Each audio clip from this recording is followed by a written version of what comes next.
urinary incontinency. Okay, what is urinary incontinency? It is having a difficulty in holding a urine, especially in a female post pregnancy, post delivery period, and it is specially found in geriatric group, old age group. So it is one of a senile problem also.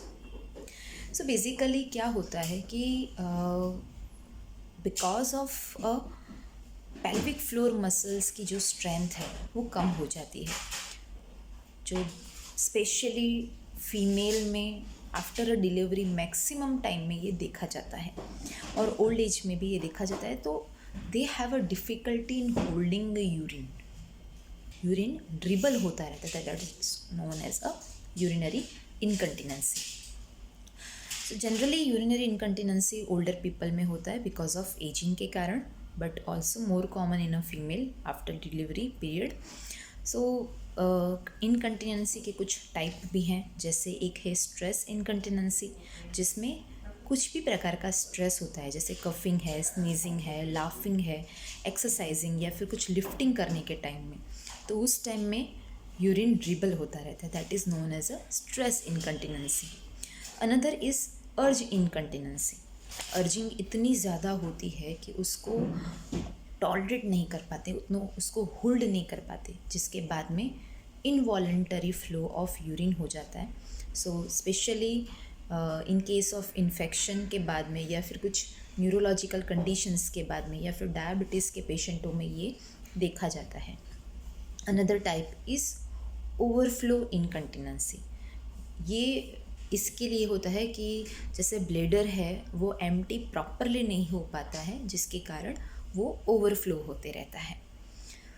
Next is functional इनकंटिनेंसी, जिसमें कुछ भी प्रकार का physical या mental impairment, जिसमें जैसे कि severe arthritis patient होता है तो वो अपने बटन्स खोल जल्दी नहीं पाता है, तो उसके कारण उसको जो इनकंटिनेंसी या यूरिन ड्रिबल होता रहता है उसको फंक्शनल इनकंटिनेंसी कहा जाता है. और अनदर टाइप इज़ मिक्स इनकंटिनेंसी, जिसमें स्ट्रेस एंड अर्ज ये दोनों प्रकार के देखे जाते हैं.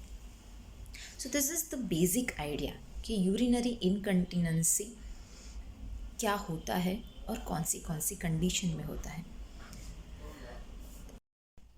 सो इस यूरिनरी इनकंटिनेंसी में होम्योपैथिक मेडिसिन का क्या रोल है.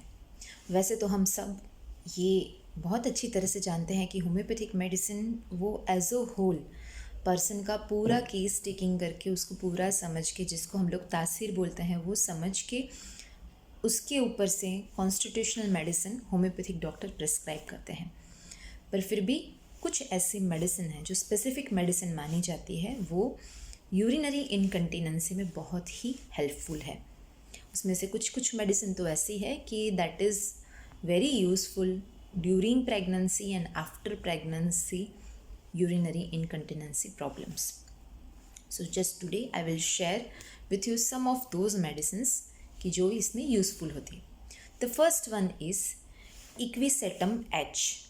So Equisetum H ये बेसिकली यूरिनरी इनकंटिनेंसी की बहुत अच्छी मेडिसिन है, और ये we can use during pregnancy, after delivery, all kind of all gender problem we can say.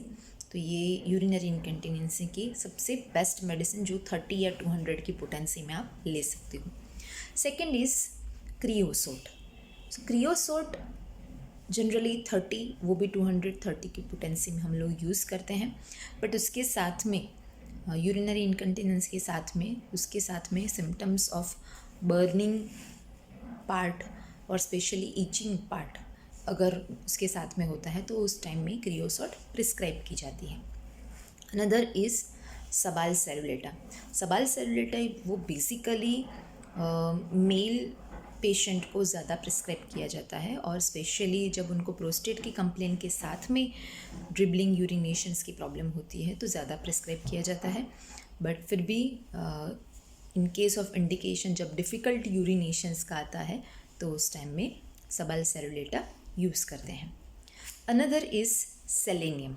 Selenium वो स्पेशली मेल में यूज़ की जाती है और उसको सनाइल या एजिंग के कारण की जो यूरिनरी इनकंटिनेंसी है उसमें ज़्यादा यूज़ किया जाता है. एंड अनदर वन इज़ युवा यूरबी. युवा वो बेसिकली पेनफुल यूरिनेशन, जब यूरिन ग्रीन कलर का हो जाए या उसके साथ में इन्फेक्शन, इन्फ्लामेशन, पाइलेटिस के सिम्टम्स दिखाई दे तो उसके अंदर ज़्यादा यूज़ की जाती है. इसके अलावा भी बहुत सारी मेडिसिन है जैसे सारसापारिला है या फिर बहुत सारी मेडिसिन है जो यूरिनरी इनकंटिनेंसी में जब भी इंडिकेशंस होता है तब यूज़ हम करते हैं. So with this I am just ending over here. Thank you so much.